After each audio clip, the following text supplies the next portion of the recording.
The House of the Seven Gables. Chapter 5. May and November.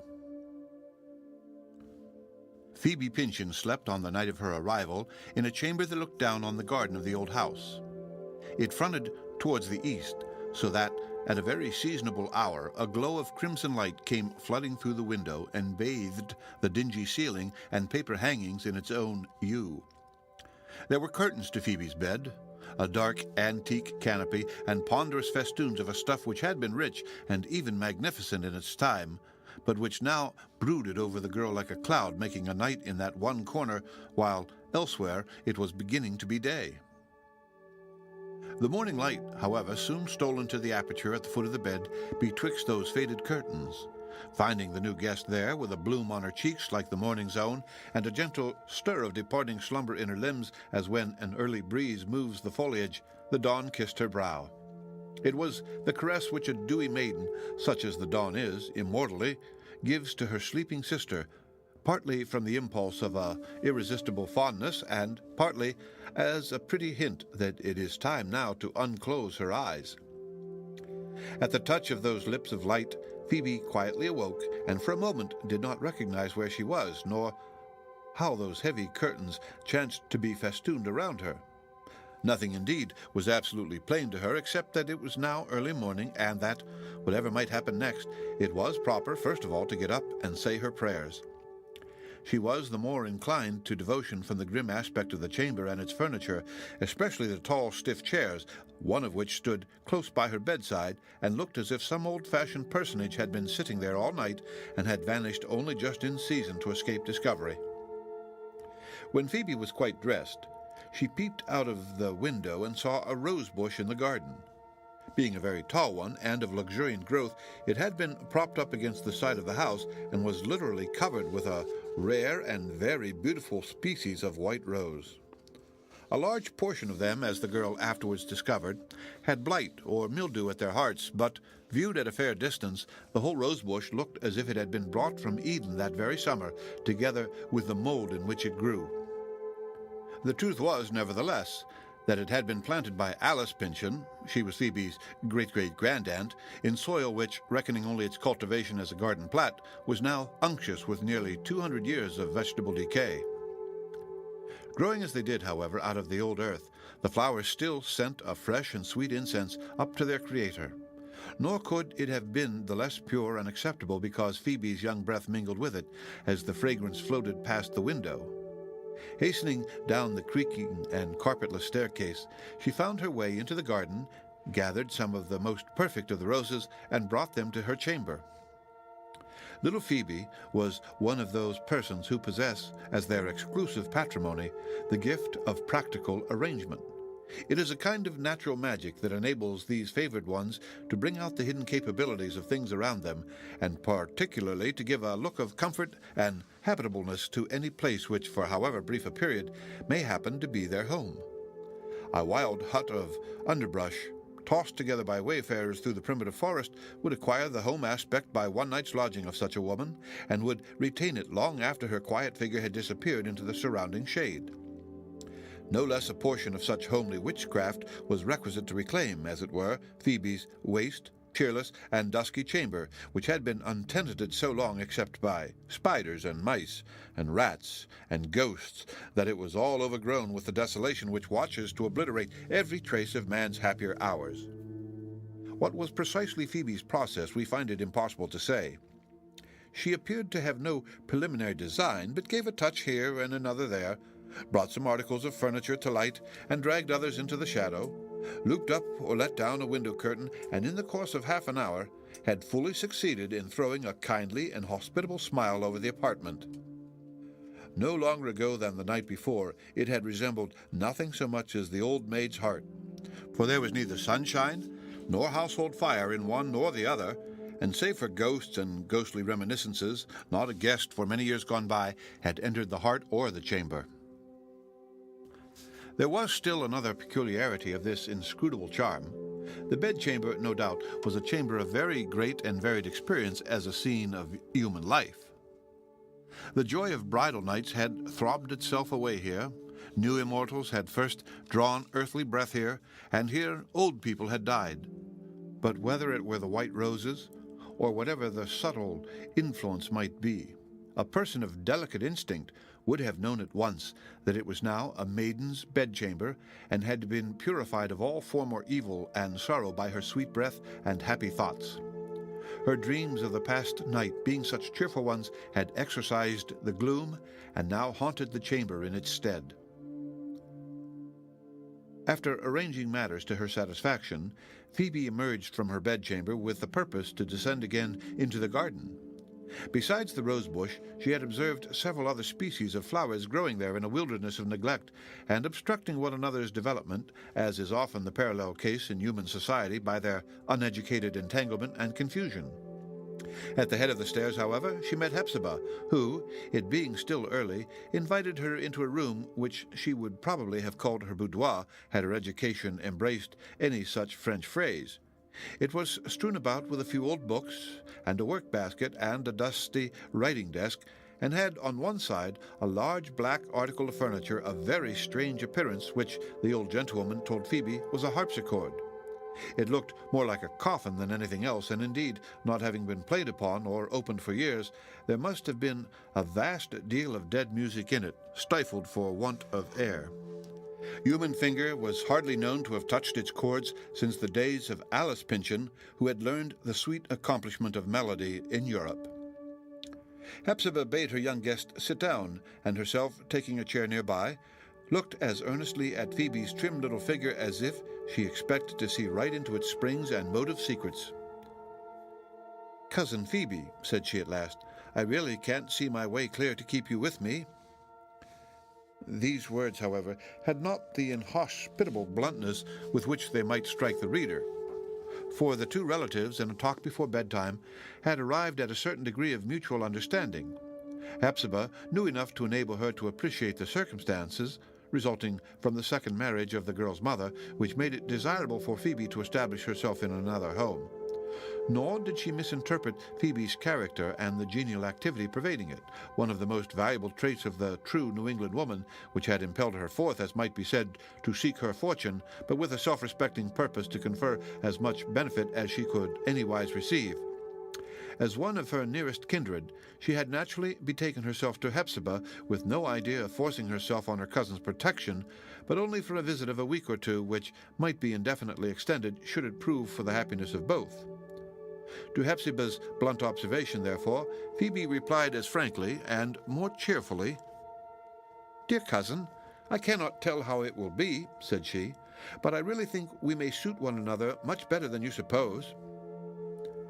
"You are a nice girl, I see it plainly," continued Hepzibah, "and it is not any question as to that point which makes me hesitate. But, Phoebe, this house of mine is but a melancholy place for a young person to be in. It lets in the wind and the rain and the snow, too, in the garret and upper chambers in winter time, but it never lets in the sunshine. And as for myself, you see what I am, a dismal and lonesome old woman, for I begin to call myself old, Phoebe, whose temper, I am afraid, is none of the best, and whose spirits are as bad as can be. I cannot make your life pleasant, cousin Phoebe, neither can I so much as give you bread to eat." "You will find me a cheerful little body," answered Phoebe, smiling, and yet with a kind of gentle dignity, "and I mean to earn my bread. You know I have not been brought up a Pynchon. A girl learns many things in a New England village." "Ah, Phoebe," said Hepzibah, sighing, "your knowledge would do but little for you here. And then it is a wretched thought that you should fling away your young days in a place like this. Those cheeks would not be so rosy after a month or two. Look at my face." And indeed, the contrast was very striking. "You see how pale I am. It is my idea that the dust and continual decay of these old houses are unwholesome for the lungs." "There is the garden, the flowers to be taken care of," observed Phoebe. "I should keep myself healthy with exercise in the open air."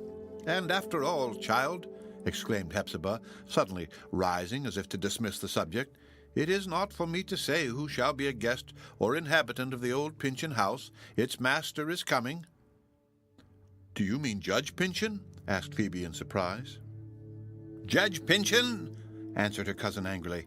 "He will hardly cross the threshold while I live. No, but Phoebe, you shall see the face of him I speak of." She went in quest of the miniature already described, and returned with it in her hand.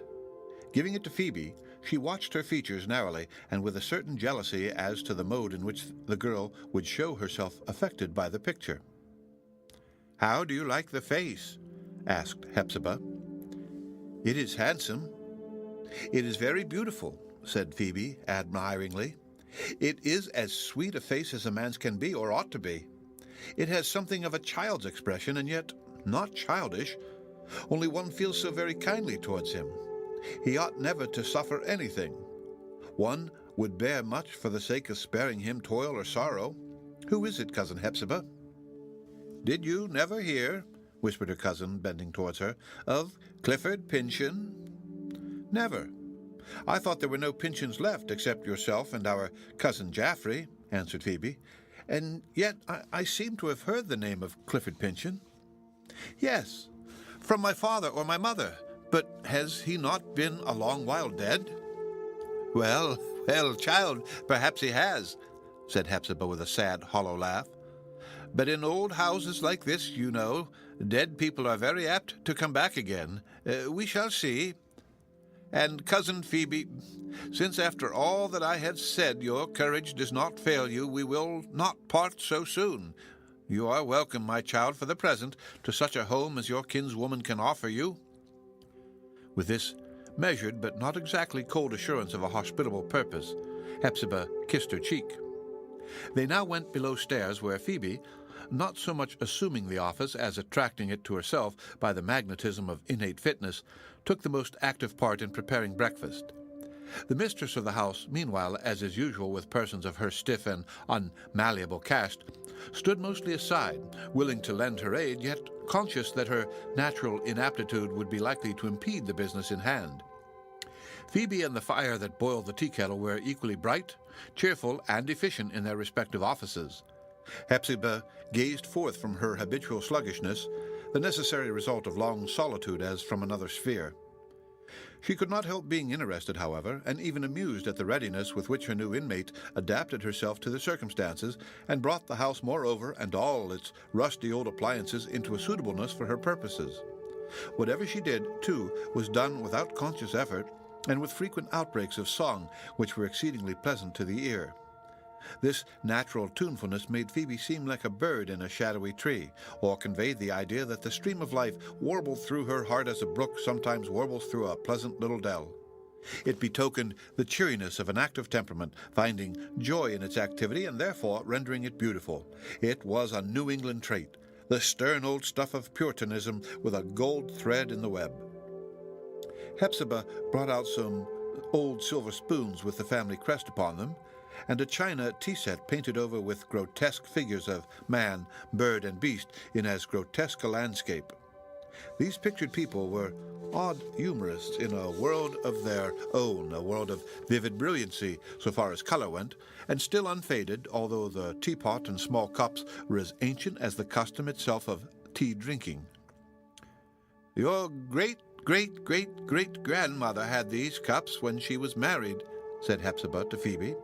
"She was a Davenport of a good family. They were almost the first teacups ever seen in the colony, and if one of them were to be broken, my heart would break with it. But it is nonsense to speak so about a brittle teacup when I remember what my heart has gone through without breaking." The cups, not having been used perhaps since Hepzibah's youth, had contracted no small burden of dust, which Phoebe washed away with so much care and delicacy as to satisfy even the proprietor of this invaluable china. "What a nice little housewife you are!" exclaimed the latter, smiling, and at the same time frowning so prodigiously that the smile was sunshine under a thundercloud. "Do you do other things as well? Are you as good at your book as you are at washing teacups?" "Not quite, I am afraid," said Phoebe, laughing at the form of Hepzibah's question. "But I was schoolmistress for the little children in our district last summer, and might have been so still."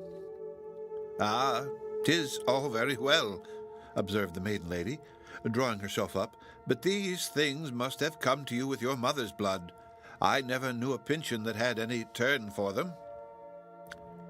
It is very queer, but not the less true, that people are generally quite as vain, or even more so, of their deficiencies than of their available gifts, as was Hepzibah of this native inapplicability, so to speak, of the Pyncheons to any useful purpose. She regarded it as an hereditary trait, and so perhaps it was, but unfortunately a morbid one, such as is often generated in families that remain long above the surface of society. Before they left the breakfast table, the shop bell rang sharply, and Hepzibah set down the remnant of her final cup of tea with a look of sallow despair that was truly piteous to behold. In cases of distasteful occupation, the second day is generally worse than the first. We return to the rack with all the soreness of the preceding torture in our limbs. At all events, Hepzibah had fully satisfied herself of this impossibility of ever becoming wonted to this peevishly obstreperous little bell. Ring as often as it might, the sound always smote upon her nervous system rudely and suddenly, and especially now, while with her crested teaspoons and antique china she was flattering herself with ideas of gentility, she felt an unspeakable disinclination to confront a customer. "Do not trouble yourself, dear cousin," cried Phoebe, starting lightly up. "I am shopkeeper today." "You, child!" exclaimed Hepzibah. "What can a little country girl know of such matters?" "Oh, I have done all the shopping for the family at our village store," said Phoebe, "and I have had a table at a fancy fair and made better sales than anybody. These things are not to be learnt. They depend upon a knack that comes, I suppose," added she, smiling, "with one's mother's blood. You shall see that I am as nice a little saleswoman as I am a housewife." The old gentlewoman stole behind Phoebe and peeped from the passageway into the shop to note how she would manage her undertaking. It was a case of some intricacy. A very ancient woman in a white short gown and a green petticoat, with a string of gold beads about her neck and what looked like a nightcap on her head, had brought a quantity of yarn to barter for the commodities of the shop. She was probably the very last person in town who still kept the time-honored spinning wheel in constant revolution. It was worthwhile to hear the croaking and hollow tones of the old lady and the pleasant voice of Phoebe mingling in one twisted thread of talk, and still better to contrast their figures, so light and bloomy, so decrepit and dusky, with only the counter betwixt them in one sense, but more than 80 years in another. As for the bargain, it was wrinkled slyness and craft pitted against native truth and sagacity. "Was not that well done?" asked Phoebe, laughing when the customer was gone. "Nicely done indeed, child," answered Hepzibah. "I could not have gone through with it nearly so well. As you say, it must be a knack that belongs to you on the mother's side."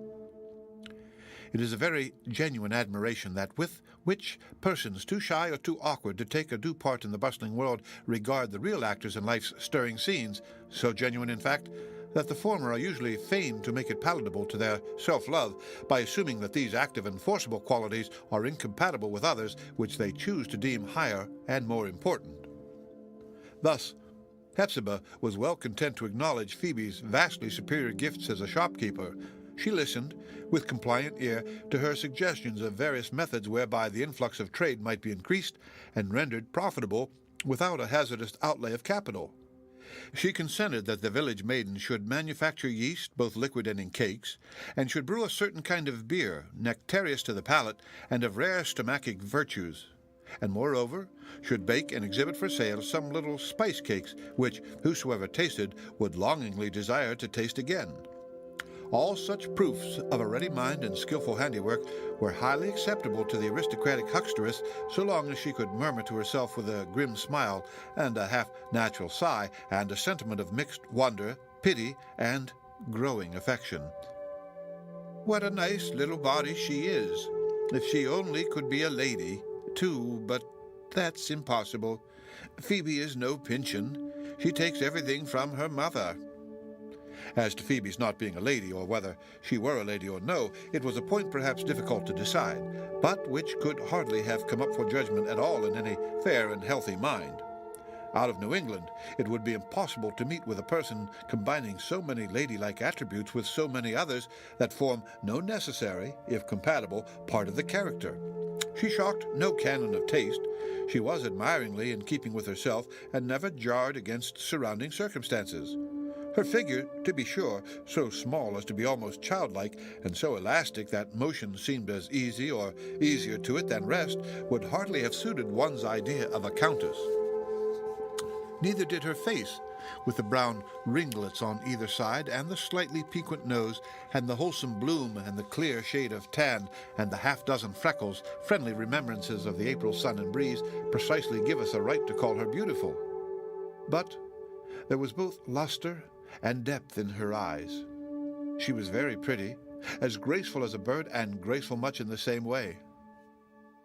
As pleasant about the house as a gleam of sunshine falling on the floor through a shadow of twinkling leaves, or as a ray of firelight that dances on the wall while evening is drawing nigh. Instead of discussing her claim to rank among ladies, it would be preferable to regard Phoebe as the example of feminine grace and availability combined in a state of society, if there were any such, where ladies did not exist. There it should be woman's office to move in the midst of practical affairs, and to gild them all, the very homeliest, were it even the scouring of pots and kettles, with an atmosphere of loveliness and joy. Such was the sphere of Phoebe. To find the born and educated lady, on the other hand, we need look no farther than Hepzibah, our forlorn old maid in her rustling and rusty silks, with her deeply cherished and ridiculous consciousness of long descent, her shadowy claims to princely territory, and, in the way of accomplishment, her recollections, it may be, of having formerly thrummed on a harpsichord, and walked a minuet, and worked an antique tapestry stitch on her sampler. It was a fair parallel between new plebeianism and old gentility. It really seemed as if the battered visage of the house of the Seven Gables, black and heavy-browed as it still certainly looked, must have shown a kind of cheerfulness glimmering through its dusky windows as Phoebe passed to and fro in the interior. Otherwise, it is impossible to explain how the people of the neighborhood so soon became aware of the girl's presence. There was a great run of custom setting steadily in from about 10 o'clock until towards noon, relaxing somewhat at dinner time, but recommencing in the afternoon, and finally dying away a half an hour or so before the long day's sunset. One of the stanchest patrons was little Ned Higgins, the devourer of Jim Crow and the elephant, who today signalized his omnivorous prowess by swallowing 2 dromedaries and a locomotive. Phoebe laughed as she summed up her aggregate of sales upon the slate, while Hepzibah, first drawing on a pair of silk gloves, reckoned over the sordid accumulation of copper coin, not without silver intermixed, that had jingled into the till. "We must renew our stock, Cousin Hepzibah," cried the little saleswoman. "The gingerbread figures are all gone, and so are these Dutch wooden milkmaids and most of our other playthings. There has been constant inquiry for cheap raisins, and a great cry for whistles and trumpets and Jew's harps. And at least a dozen little boys have asked for molasses candy, and we must contrive to get a peck of russet apples, late in the season as it is. But, dear cousin, what an enormous heap of copper, positively a copper mountain." "Well done, well done, well done," quoth Uncle Venner, who had taken occasion to shuffle in and out of the shop several times in the course of the day. "Here's a girl that will never ask her days at my farm. Ha!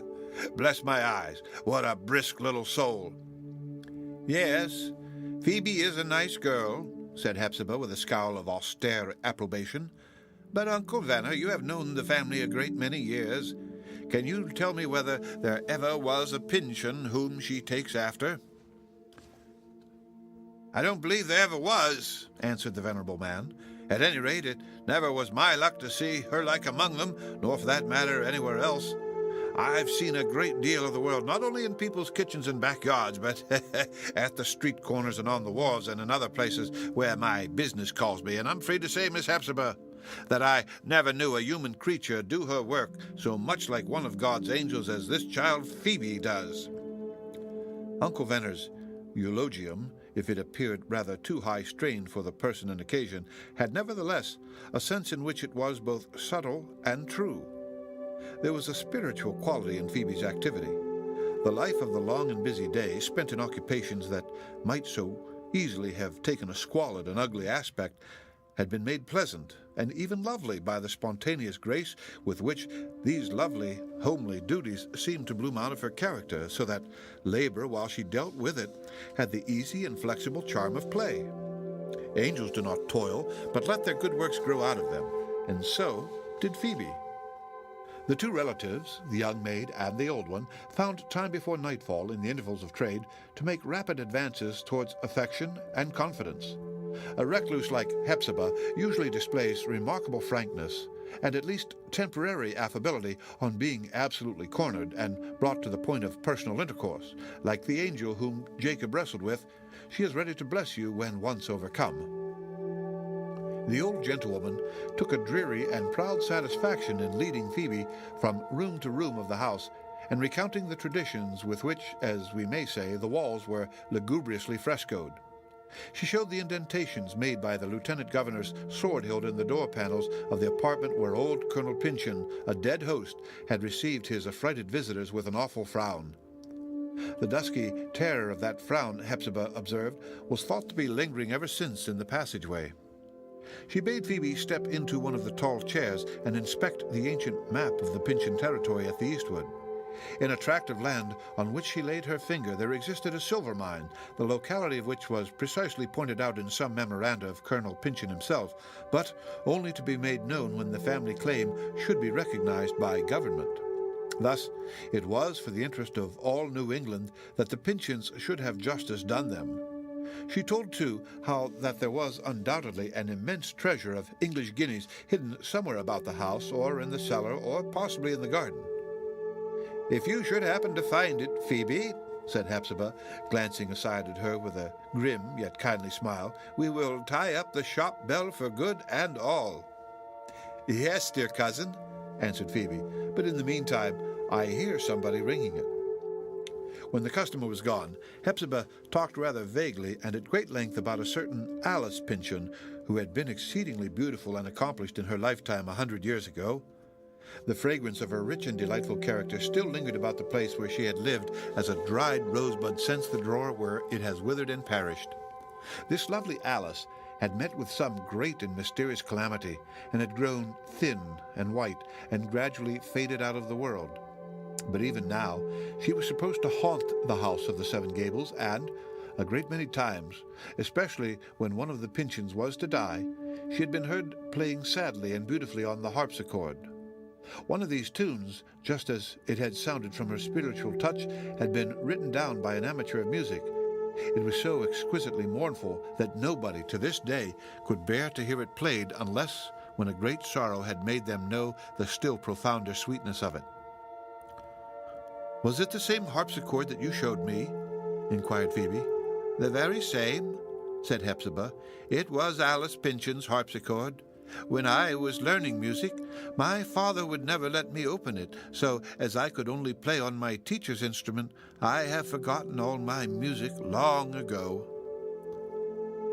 Leaving these antique themes, the old lady began to talk about the daguerreotypist whom, as he seemed to be a well-meaning and orderly young man, and in narrow circumstances, she had permitted to take up his residence in one of the Seven Gables. But on seeing more of Mr. Holgrave, she hardly knew what to make of him. He had the strangest companions imaginable, men with long beards and dressed in linen blouses, and other such newfangled and ill-fitting garments, reformers, temperance lecturers, and all manner of cross-looking philanthropists, community men and come-outers, as Hepzibah believed, who acknowledged no law and ate no solid food, but lived on the scent of other people's cookery, and turned up their noses at the fair. As for the daguerreotypist, she had read a paragraph in a penny paper the other day accusing him of making a speech full of wild and disorganizing matter at a meeting of his banditti-like associates. For her own part, she had reason to believe that he practiced animal magnetism, and if such things were in fashion nowadays, should be apt to suspect him of studying the black art up there in his lonesome chamber. "But, dear cousin," said Phoebe, "if the young man is so dangerous, why do you let him stay? If he does nothing worse, he may set the house on fire." "Why, sometimes," answered Hepzibah, "I have seriously made it a question whether I ought not to send him away, but with all his oddities, he is a quiet kind of person, and has such a way of taking hold of one's mind that, without exactly liking him, for I don't know enough of the young man, I should be sorry to lose sight of him entirely. A woman clings to slight acquaintances when she lives so much alone as I do." "But if Mr. Holgrave is a lawless person," remonstrated Phoebe, "a part of whose essence it was to keep within the limits of law." "Oh," said Hepzibah carelessly, for formal as she was, still, in her life's experience, she had gnashed her teeth against human law, "I suppose he has a law of his own." The end of Chapter 5. Read by Rick Kistner for Lit to Go.